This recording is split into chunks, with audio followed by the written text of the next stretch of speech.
Even today, with Grover approaching the astronomical equivalent of a hair's length away from Earth, the magazine Scientific Alternative remains the most popular monthly in the world. A good many of the magazine's theories are even taught in schools, by law, right alongside Dr. Maximus Grover's Doomsday paper. And though I'm ashamed to admit it, Scientific Alternative was probably my favorite magazine too. Well before the first pass made it a worldwide success, I was reading it in Australia. That isn't to say I was somehow cooler for reading Scientific Alternative before everyone else. That was just a coincidence. Just being in the right place at the right time. The story of my life.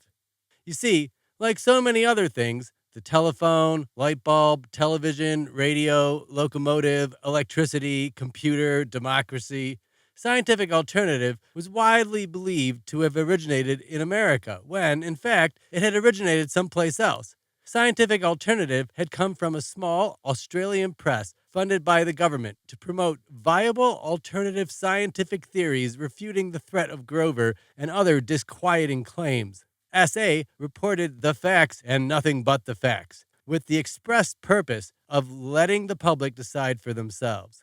For the record, I never subscribed to Scientific Alternative's theories. My enjoyment of Scientific Alternative was no different from an enjoyment of professional wrestling, except everyone knows professional wrestling isn't a sport. Scientific Alternative hit the Aussie press stands sometime during our internment at the POW camp. There always seemed to be a recent copy lying around, and so Callie and we'd lied together in bed, always the best place to lie, reading the most ridiculous articles aloud and laughing so hard we'd get stomach cramps. For instance, I remember this one article about Noah's Ark, the biblical story, not the Wisconsin water park, meant to debunk the theory of an asteroid killing the dinosaurs. The article went something like this. Conventional wisdom says an asteroid grazing the edge of a Mexican peninsula 66 million years ago killed the dinosaurs. But how could this explain fossils way up in America? Canada even. A massive boneyard measuring over 1,000 miles long and 700 miles across. And then there's the most obvious clue about dinosaur extinction. Their bones are buried in sedimentary rock, layers of mud and sand hardened to stone. Sure, an asteroid way down in Mexico would spread mud and sand everywhere, but the further away you got from the crater, the thinner those layers would get. Conversely, we find dinosaur bones in layers of sedimentary rock that maintain the same thickness for thousands of miles. An asteroid couldn't do that, but Noah's flood could. I remember Kelly saying some houses settle over a summer. Over 100 million years? Yeah, layers of earth are going to settle that much more. Time doesn't heal all wounds, but it does make them look the same from a distance, she said. I don't know. They make some good points, I said. Really? What about all the people? She asked. Where are their bones? Why aren't they next to the dinosaurs? But Scientific Alternative had an answer for that too. Humans were smaller than the dinosaurs, but not too small like the birds. Plus, wicked humans didn't get a boarding pass for Noah's Ark, so their bones turned into oil. Fossilization was reserved for the pure, and those people weren't. Okay, Kelly said. Well, then what about all the pairs of every dinosaur Noah had to take? Or, why are we pretending this isn't crazy? All the other animals. How big was this boat? And I remember me laughing, saying, I don't know. But if we could liquefy all the assholes we have today and use them to fuel our cars, we'd be better off. That's all I'm saying. And then it happened. All of a sudden, I felt water seeping in from under the door. I first noticed that my socks were wet. Then I noticed the water wasn't just coming from under the door, but also from behind the wall panels. It spurted a little from a crack in the exposed concrete where one wall panel was missing. A drop hit me just above the eye, and I looked up to see water beating on the ceiling. I turned down the radio. Hey, why'd you... Shh, I said. Listen. With a sigh, Callie crossed her arms and shook her head, but then we both heard the commotion upstairs. We'd snuck down to the most remote section of the women's corridor, a floor under my corridor, which was itself 2 floors underground.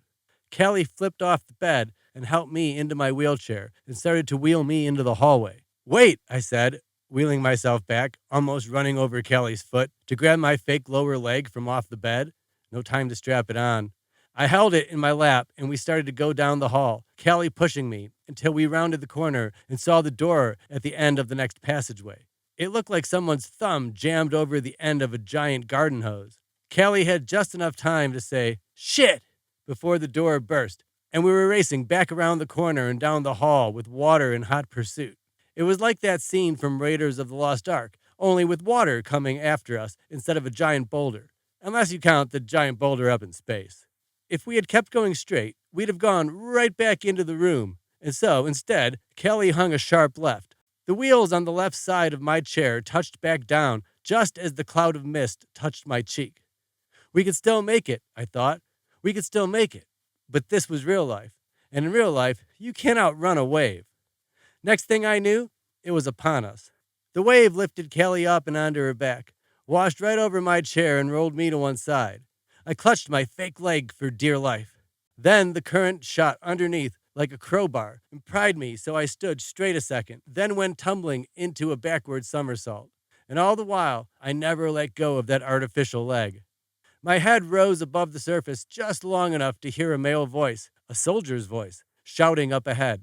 Then we were in the emergency stairwell, slammed against a brick wall. "Swim!" I heard the male soldier's voice command. "Swim upwards, with the water! It's the only way out!" I swam using only one arm. The other arm squeezed my artificial leg tight against my ribs. This soldier, who had never spoken to either of us before, had known about our habit of sneaking off together. They all knew. The Aussie guards, they just never made a fuss. We weren't part of the Austral-Arctic War to them. We were non-combatants. I think they even sort of liked us.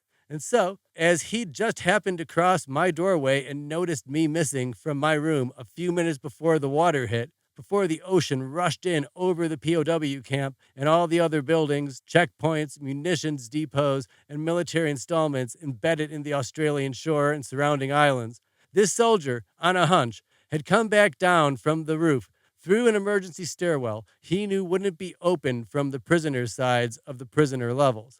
The thing I remember him saying is this: swim. And swim we did, until the water level in the stairwell equalized with the water level around the building. Then we took the stairs. Up and up we climbed until we emerged through a hatch on the roof and looked around in awe.